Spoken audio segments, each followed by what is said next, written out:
This episode of the Bedpost Confessions podcast is supported by Mineral. Mineral is a full-spectrum cannabis brand that focuses on products to target specific needs. Their products come in a variety of packages, bundles, and individual bottles to help you target your specific needs. From sleep, focus, or recovery, they've got you covered. Go to mineralhealth.co and use code BEDPOST for 15% at checkout. Mineral, you deserve to feel good. I confess, I get excited when I hear the sound of my boyfriend clipping his fingernails because I know it means I'm about to get a fucking awesome fingering. Yes! I was hoping that's where that was going. Yep. I confess, I want to have a threesome with my wife and a total stranger, parentheses, girl.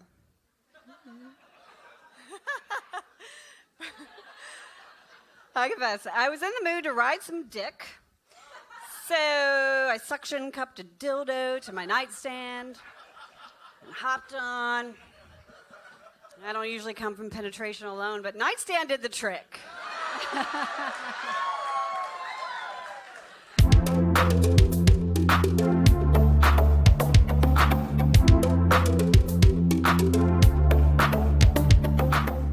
Sex. Almost everybody does it, and almost nobody talks about it, except at Bedpost Confessions, a storytelling show based in Austin, Texas. Whether the stories are funny, informative, political, or completely personal, the anonymous confessions from the audience are the stars of every show. Y'all, today's episode features maybe one of Austin's most recognizable and entertaining MCs and performers. Nikki DaVaughn is a body positivity warrior, foul-mouthed MC, and all-around performer. She is founder and director of Fat Bottom Cabaret and co-producer of The Midnight Menagerie, a powerhouse collective of people of color performers. Nikki has a new podcast out now. It's called Fat and Black in Texas, and it's about, well, being fat and black and living in Texas. And she is the queen of shenanigans. Here is Nikki DaVaughn sharing her story, New Me, Who Dis? Just one quick note before Nikki's story. Bedpost storytelling productions are made accessible to deaf audience members by the fantastic interpreters from Soul Illumination. Though the interpreters are there to serve the deaf, they enthrall the entire crowd with their beautiful expressions of American Sign Language. If you hear a roar of laughter and don't understand why, the interpreter may have stolen the show for a minute. All right, on with the show.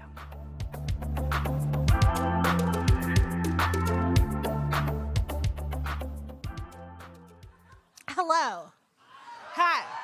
So, I'm going to get right into it. Y'all, the inevitable has happened. It's official. I got snatched up by a woman. Yeah. I know. I'm still in shock. But it's been a year since you've heard from me, and in that year, I have found myself tits deep in a sweet, accidental relationship with the tiny powerhouse. Now, from now on, we're just going to call her Tiny, because she's tiny. I'm loved, I'm happy, I'm sort of taken, and I have no fucking idea how I got here. 1 minute, I was like gearing up the nerve to ask her if she would give me another chance to prove to her that I don't fuck like a straight girl.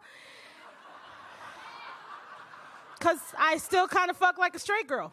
And the next minute, we're sitting in my house, folding each other's laundry in our t-shirts and our period draws. Everybody knows what the period draws are. Don't act like you don't. Yeah, somebody's like, yes, bitch, I have them on right now. Anyways, so it's like I went through some sort of queer time machine, you know? Like, I'm really far from where I thought I'd be right now. When I realized that I absolutely wanted to explore my attraction to women, I naively thought that I'd slut it up and kind of fuck my way through Austin again, except this time with titties. And, you know, there'd be a nice text message the next day without a dick pic attached to it. Turns out there wasn't much slutting it up, but there has been a lot of titties. And we're going to get to that in a minute. Now, before my current situation, and just after I got ghosted a few years ago, y'all remember it was a fucking tragedy. But I'm over it. I intentionally started dipping my foot into the female dating pool. Now, it's not because I was tired of dating or being with men. It was because I was tired of not being with women. I was clearly attracted to women, and I wanted to get a little taste, literally. So, now, there are many things that I've learned about myself since my focus has shifted to women. There have been wonderful surprises, tough lessons, some really, really fucking rude awakenings during this transition. So much so that I've started calling this my oh shit period. Because I find myself saying it a whole lot. Like, oh shit, I'm sorry. And oh shit, that feels amazing. And oh shit, is that what that does? And my personal favorite, oh shit, that doesn't go in there like that, does it? So clearly, I'm still learning. But I want to share with you my two favorite things that I've learned since my last interaction with the dick, okay? Now, yeah, I'm still learning. I'm like a toddler. So, but I'm a sexy toddler. That's creepy. Anyways, so, sorry. My head just went off and stroked out for a second. So, the first thing I learned is that it turns out that your girl is a snack. Now, for you, the people in here that might not know what that means, it means that I am desirable. But in like a total package kind of way. Now, don't get me wrong, I know I'm amazing. But dating has always sparked a little bit of insecurity in me. Few and far between have been the men that just flat out want me off top. Normally, I have to kind of grow on them like a fucking parasite. Like, I got to wear them down. So a lot of my feelings of sexiness come from myself and my bomb-ass friends. Now, when I started dating women, all that shit completely changed. Once it was clear that I was open, I was blown away by how many women expressed interest in me. And the ways or the reasons that they were interested ran the gamut. But the thing that was consistent was the straightforward way that they let me know. There was no discomfort, no embarrassment, no games, no half-hearted enthusiasm, just bitch, I want it. Just sexy confidence and upfront honesty. I've gotten hit on more in the past 2 years than in the previous 10 years combined.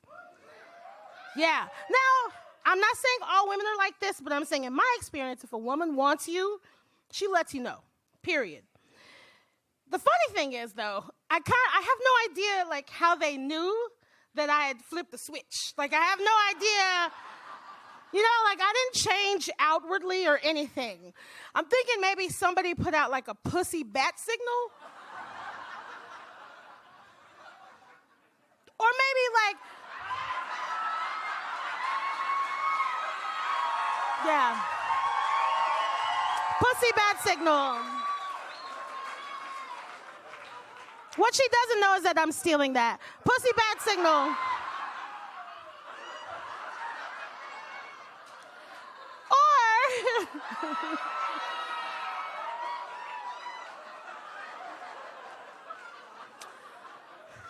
yep, take it in, take it home, use it. Or maybe there's some sort of like lesbian underground railroad where they like pass notes about fresh meat. I don't know. But the bitch was getting all kind of play and attention. I was getting stopped at the grocery store. I was getting approached at bars.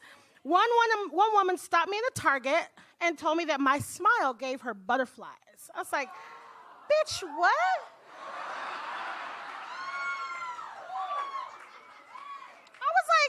I had to look around like, surely this lovely middle-aged white lesbian is not talking to me. But, nope, turns out Nancy was talking to me. Nancy was trying to get it. For the first time ever, I had a drink sent over to me at a restaurant by a very, well-dressed, self-proclaimed super dyke named Tammy. She had on a three-piece suit. Tammy was very well off, and she was trying to pretty woman the fuck out of me. Tammy could also get it. I admit at first, I was a little skeptical. I was like, what is this lesbian trickery? What's going on? But no, I mean, that's just how it was. Now, of course, there is the off chance that maybe the interest was always there and I just never noticed it. But I think a pussy bat signal is much more likely than that. Pussy bat signal. Regardless, I was on the menu. And being on that menu affected my self-esteem in a really weird way. I was wanted as is, and that's something that just hadn't happened much in my life. So admittedly, I went a little crazy. A little bit.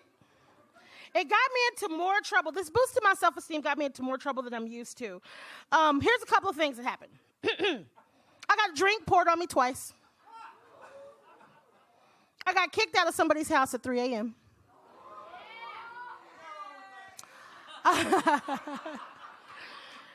I got dead flowers delivered to my job because women are resourceful. And in case you were wondering just how much I hate you, bitch, here's some dead flowers. So you don't have to wonder anymore. And I almost got run over outside of a Whataburger. I'm not ashamed of my life. To say that I was using my powers for evil would be an understatement. I went on every date. I took every gift. I made out with all the faces. I did a lot of douchey shit. It's like I forgot all of Daisy's home training. And so one night after a particularly angry conversation, a woman called me gluttonous. And at first, I thought the bitch was calling me fat. But then I realized, oh shit, she's right. The reason I was behaving poorly, aside from just being a twat, was because I had been fucking starving. So it's like you go without food for 2 weeks, and then you get taken to your favorite buffet. And on this buffet, you are allowed to indulge in the things that you couldn't even indulge in the 2 weeks before that you were starting. Like, the shit didn't make any sense. I was like a 12-year-old, right? I had denied myself the pleasure or even the thought of any real chance of being with a woman, and then it happened a lot. And I just didn't know what to do, so I overindulged. So the thing I learned is, don't be a greedy asshole. That was lesson number 1. The second big surprising thing that I learned is that I've kind of been relationshipping wrong for most of my life. I spent a large part of my life trying to bend and change just so someone could claim me. Like, I wanted someone to say, she's mine. Like, I'm not saying all heterosexual relationships are like this, but mine were. I wanted a man to claim me. Because for some reason, I associated that with my self-worth. Like, you're only lovable if someone loves you, right? So I didn't think I was worthy unless someone came along and told me that I was. For a very long time, the only way that I figured out how to make sure that happened was through sex. I had to make sure nobody was going to fuck him or suck him better than I was. Truth. It was a constant thing on my mind. I thought I had to work harder because I was fat and, like, not conventionally beautiful. Understand that was then. That is not now. But I felt like I had to counterbalance those things by fucking good, but not just good. I had to fuck great. That's for a different story. Now, this not only wreaked havoc on my self-esteem, but it sparked 2 really unhealthy behaviors in me. 1, equating sexual prowess with self-worth, i.e., if I'm not good in bed, I'm not worthy of affection, connection, or love. And the second one, equating not being the best with abandonment, i.e., if I'm not the best you've ever had, eventually you're going to leave me. Now, I don't have to go into the fact that I eventually got over it. All that shit is fucking silly. I figured it out. With a lot of therapy and alcohol, I got my sexual shit together, right? But old habits die hard. So which brings us to now. Now, I've talked before about Tiny's queer pussy magic. I've talked about it. It's no joke. She's a fucking wizard. What I haven't talked about is how being with her completely changed my relationship with my own pussy. Like, I spent a lot of time getting to know my pussy, my vagina, my clit, like a lot of fucking time. I thought we were close. I thought I knew them well. I thought we were homies. Like, a crew, if you will. A crew. It turns out I don't know either of these bitches at all. At all. Now, for instance, in the past, I've known my vagina to be particular about who she gets excited about. Annoyingly particular. But once she's excited, she is a wonderful hostess. But she makes you work for it. Now, my clit, on the other hand, she's a big girl like me. She likes to party. Doesn't take much to get her going. She gets us to the finish line real quickly and every single time. But she's a lightweight. So once she's done, you gotta leave her alone and let her sleep it off for a little bit. Again, a lot like me. So, over the years, our crew, we've created this formula. We stick to this formula. It works well for us. And then Tiny comes along and blows all of that shit out of the water. Like, usually it takes me a while to lube up. This bitch walks in the room and I have panty pudding, ready to serve. Just like, ready. Just on a platter. Yeah, it's true. For years, I thought my clit needed like 5 to 10 minutes, like a rest period between plays. No, turns out, you just gotta speak her language. And she can go on and on and on and on and on. Yeah. A bitch like me didn't know, okay? So, I had become completely unfamiliar with my crew, and this bitch had found the combination. So, my pussy was happy, but it was unrecognizable to me.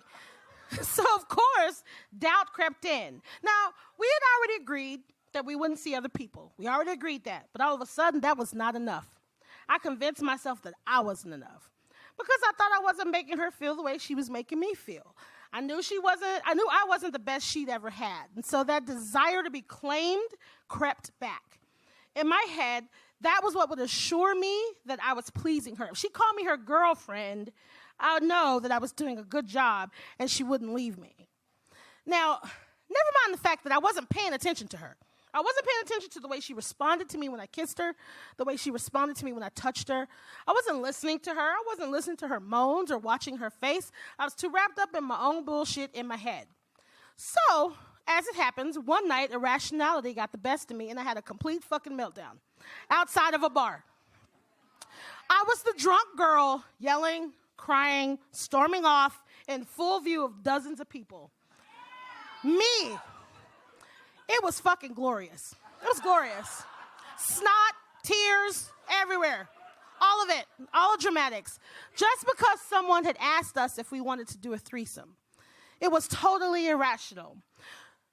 As I stormed to the car, she followed me. We get to the car. I prepared myself for a silent treatment.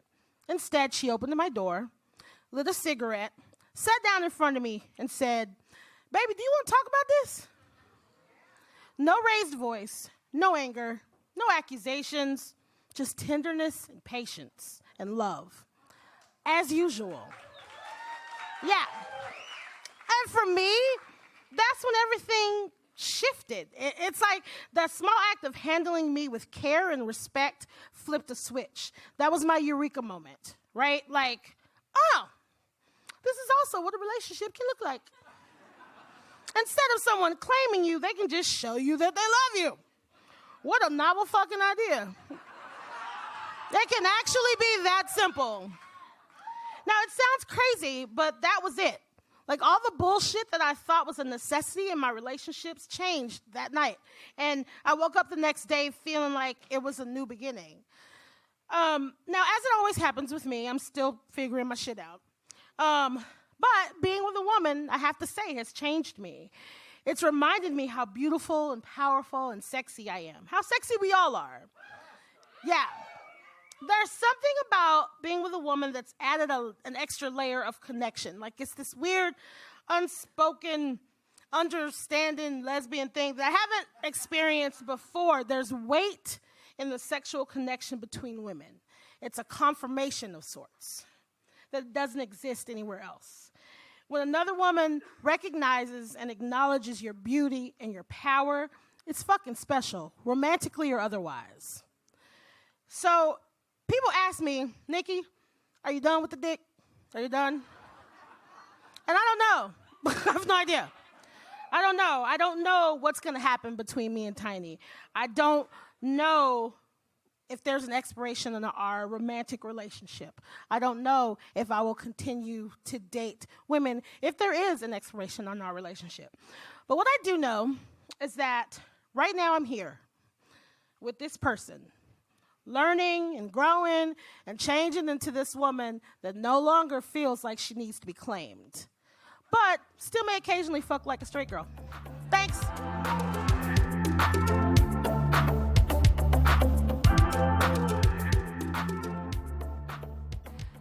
I confess that I met a sex therapist on a plane who recently left a loveless marriage. She was older than me and was looking to reignite her spark. I met her at her home and we slow played, and she made me feel like a young stallion. I had to leave earlier than desired. Her kid was coming home from school. I know. Fucking kids. Yeah. They get in the way sometimes. Fun stuff. I'm a parent, I can say that. I confess, my girlfriend and I had so much anal sex last weekend that she couldn't hold her farts in anymore. Oops. You just have to let it go. There's like so much air that gets compacted in there and all the lube. Yeah, Just let it go. Part of the package. It's part of the package. I confess, I love to have a man come on my stomach or chest in the morning and then wear it under my clothes for the rest of the day. It's my favorite sexy accessory. I like it. I confess, my night would be complete if only the bald motherfucker on the stage left back corner would do me.